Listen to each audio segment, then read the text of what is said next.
The world is becoming increasingly proficient at telling stories that deny God. As such, we need Thinking Christian to become as natural as breathing. Welcome to the Thinking Christian podcast. I'm Dr. James Spencer. Through calm, thoughtful, theological discussions, Thinking Christian highlights the ways God is working in the world and questions the underlying social, cultural, and political assumptions that hinder Christians from becoming more like Christ. Now, on to today's episode of Thinking Christian. Hey everyone, welcome to this episode of Thinking Christian. I'm Dr. James Spencer, and today we're going to be looking at Deuteronomy 8, 1 through 20.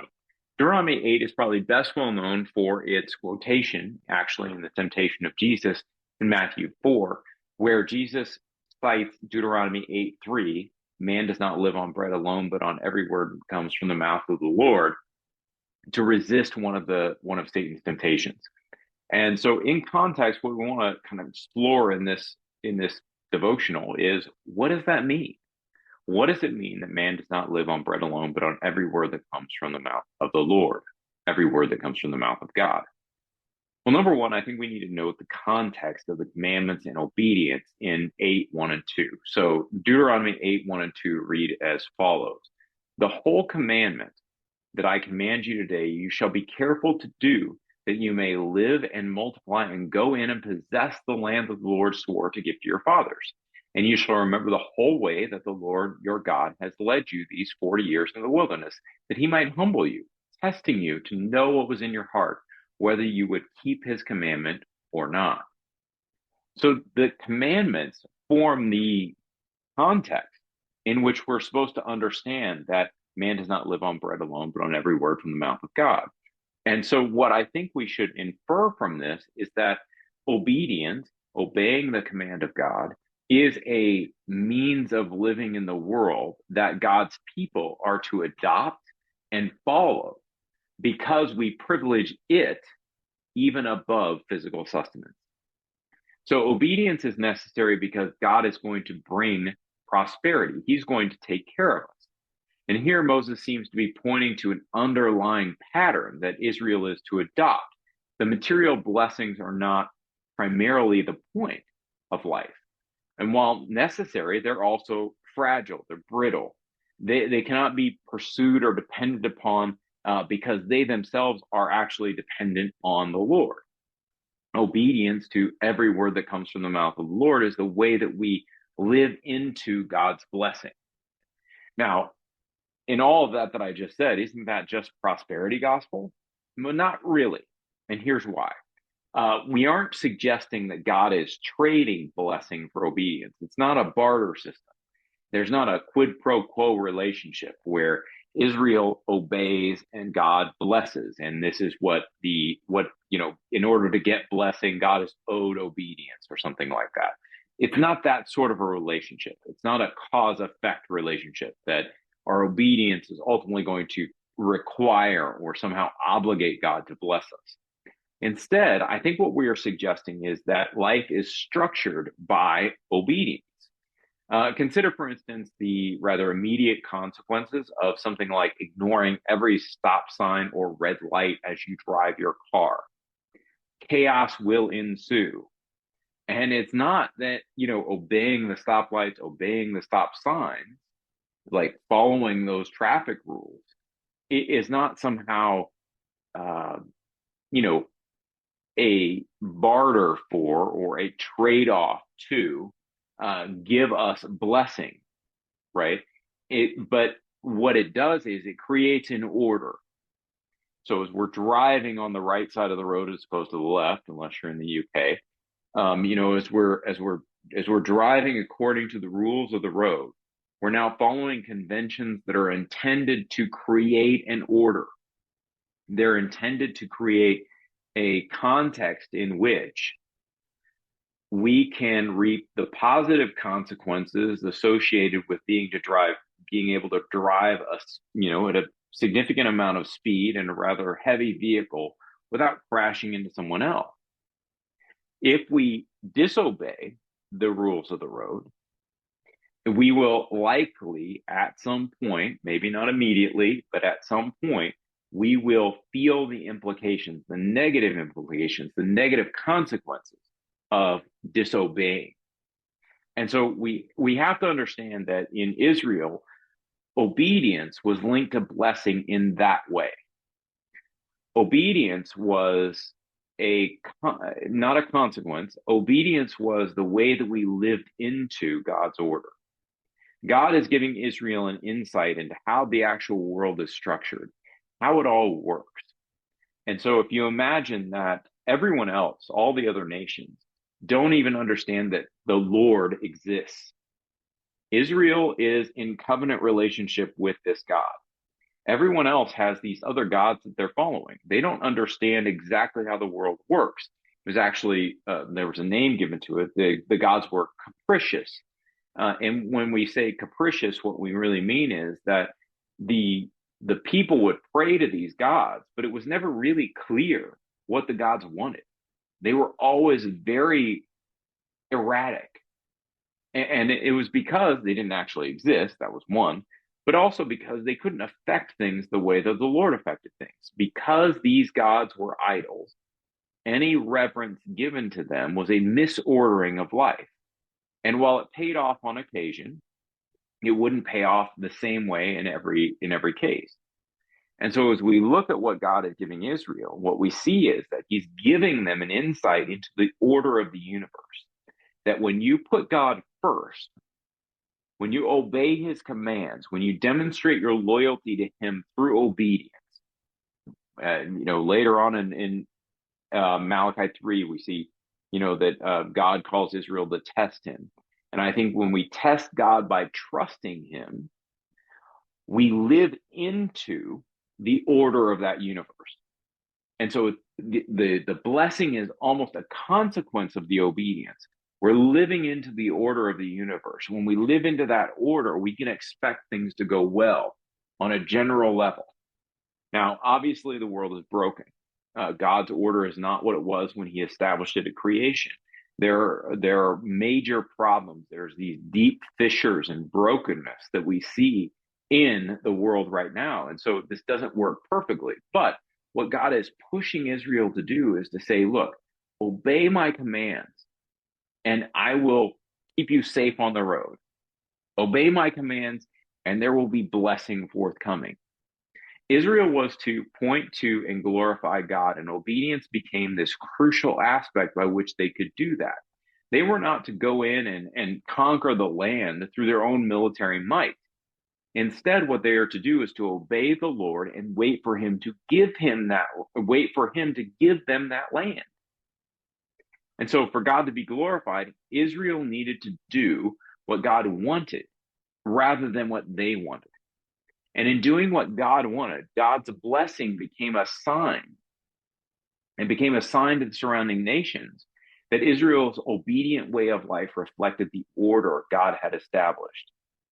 And it reflected that even though that order had been broken by the fall, that obedience was still the best way to live within this world.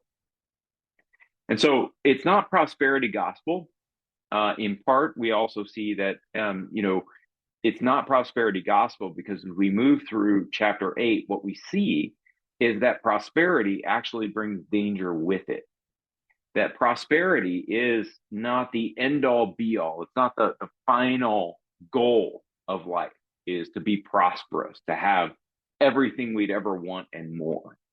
And so we read in Deuteronomy 8:11, take care lest you forget the Lord your God by not keeping his commandments and his rules and his statutes, which I command you today, lest when you have eaten and are full and have built good houses and live in them, and when your herds and flocks multiply and your silver and gold is multiplied and all that you have is multiplied, then your heart will be lifted up, you will become proud, and you forget the Lord your God, who brought you out of the land of Egypt, out of the house of slavery, who led you through the great and terrifying wilderness with its fiery serpents and scorpions, and thirsty ground where there was no water, who brought you water out of the flinty rock, who fed you in wilderness with manna that your fathers did not know, that he might humble you and test you to do good to you in the end.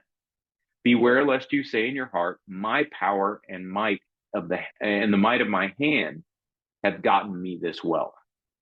You shall remember the Lord your God, for it is he who gives you power to get wealth, that he may confirm his covenant that he swore to your fathers as it is this day. Now, in that section, Deuteronomy 8:11 through roughly 18, what we're seeing there is the dangers of prosperity.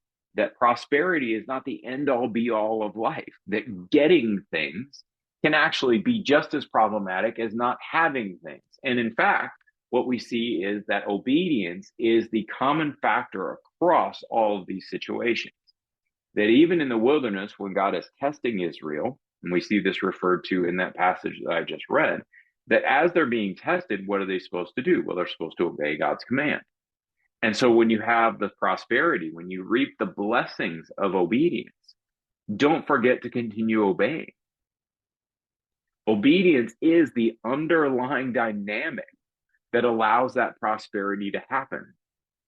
It isn't give a tithe of $10 and get tenfold in return. It isn't the more you give, the more you get. That's not what it is. That's not it. That's prosperity gospel stuff.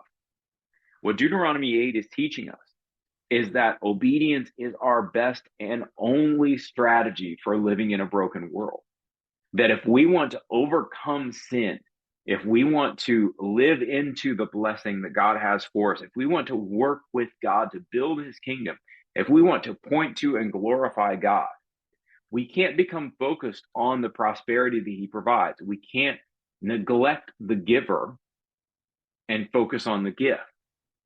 We always have to look beyond the gift to see the giver. That is what Deuteronomy 8 is teaching us. That is the real meaning of this phrase. Man does not live on bread alone, but on every word that comes from the mouth of God. This is why Israel was tested in the desert. This is why they were tested in the wilderness, because God wants them to understand that his word underpins all things, and that even in scarcity, he can provide for them with the manna. And in prosperity, the danger becomes us forgetting that God cares for us forgetting that there is a giver of these good gifts, and claiming that it is our power that has gotten us all of these blessings. And so we have to keep in mind this underlying understanding of obedience, this underlying understanding that man does not live on bread alone, but on every word that comes from the mouth of the Lord.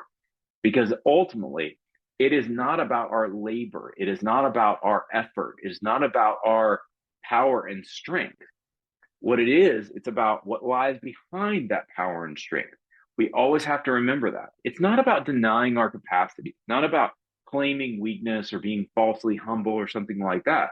But it's about recognizing the source. It's about understanding that God is trying to do something through us, give us something by empowering us. And that in empowering us, he wants us to not forget that he's there. All the things that we have around us, all the things that we've been given, all God is really asking us to do is to continually acknowledge him as the giver of those gifts, so that we do not neglect him, push him to the side, diminish him, marginalize him, kick him to the side of our lives. When we do that, we are not recognizing that man does not live on bread alone, but on every word that comes from the mouth of God. We're actually trying to live on bread alone. And that will never work. And so once we understand the complex relationship really between obedience and blessing, once we can distinguish it from prosperity gospel and aberrant teachings that are just completely false, what we realize is that obedience is our way of leaning into God's order. And as we lean into God's order, we are blessed so that, not because of, but so that God's name may be glorified. I don't exactly know of a perfect analogy for this. Right? It's difficult to know. But I know this. I do a lot of weight training. And so in the weight room, there's this understanding that, most of the exercise physiology, exercise science is in a fairly new stage. There's new research coming out all the time. We see new ideas coming out. But we also know there have been bodybuilders and athletes and coaches and personal trainers who have understood how to go about building muscle and increasing human performance over the years, even without this research. And so what you end up with in the physical training realm is really something similar, I think, to what God is trying to get Israel to understand, is that there is a sense in which you don't have to understand how everything is working. You just have to recognize that it works. And if you continually disobey the rules, let's say, of what works, you're very likely not to get the results that you want. And I think that's a general idea. Now, can there be additional understanding of God's revelation? Can there always be growth? Can there always be a deepening of our understanding of who God is and what God desires? Absolutely.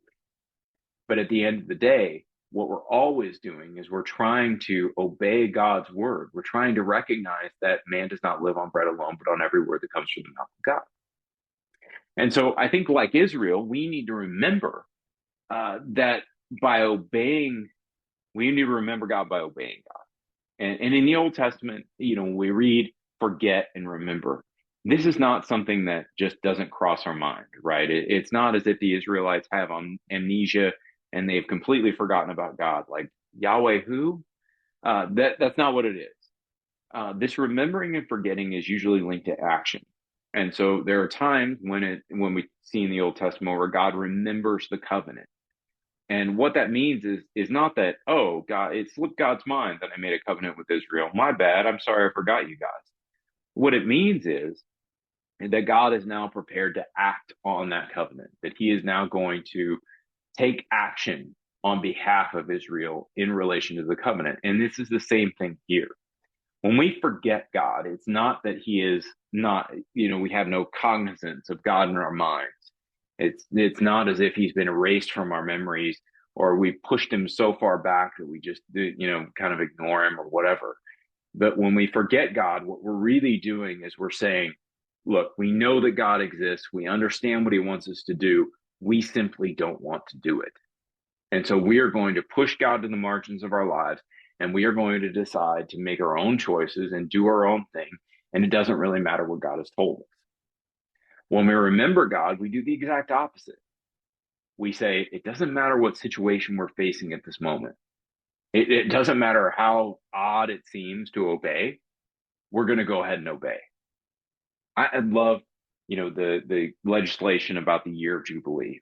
I did my dissertation on the Sabbath commands, and so I ran into the year of Jubilee at one point. But if you look at that year of Jubilee legislation, what you find is that God is a necessary element of that legislation. God is not asking Israel, he's not prescribing this to Israel because there's some sort of weird agricultural innovation that Israel is going to discover and it's just going to work all the time. That is a divinely empowered practice. If you want to take a year of Jubilee, you've got to have sufficient food to get you through basically 3 years. And God promises to supply that food. This is now not about, prosperity. This is not about buying weird jets or sitting in golden chairs. This is about giving what is needed across that 3-year period and no more. This is about making sure that Israel has the sustenance it needs to survive across those 3 years. And God promises to do that. And it is a consequence or in order to empower obedience.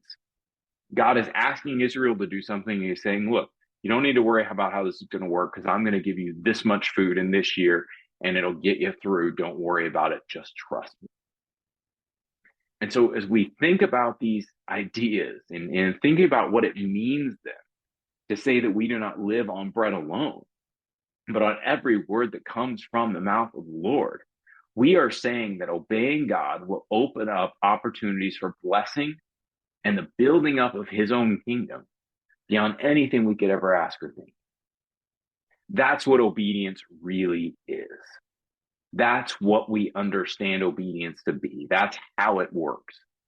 And so as we think about this passage, as we look at this passage, we consider this passage, what it should do for our decision making, for the way that we view ourselves in the world, is it should lean us toward obedience. It should remind us that obedience is always the strategy we want to pick.